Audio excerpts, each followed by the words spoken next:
உடல்ல இருக்கக்கூடிய தேவையற்ற கொழுப்பை குறைக்கக்கூடிய தன்மை உடையதாக இருக்கு.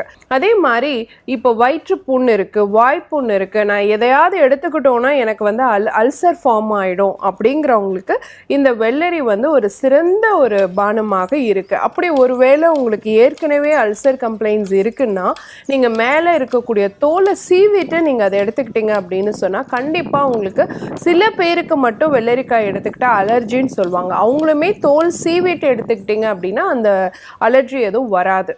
இதே வெள்ளரிக்காய் வந்து நம்ம உடலினுடைய நோய் எதிர்ப்பு ஆற்றலை அதிகப்படுத்தக்கூடிய தன்மையுடையதாக இருக்கு.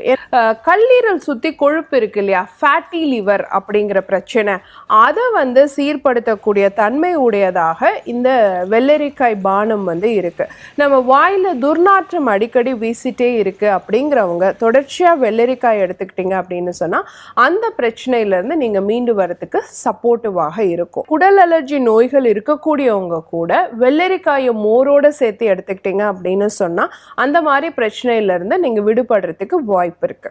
தாங்க முடியாத வயிற்று வலி அந்த பீரியட்ஸ் டைம்ல இருக்கும் பொழுது மோரும் நம்ம வந்து வெள்ளரிக்காயும் சேர்த்து எடுத்துக்கிட்டீங்க அப்படின்னு சொன்னா கண்டிப்பா அந்த பெயினை வந்து உங்களால கண்ட்ரோல் பண்ணிக்க முடியும்.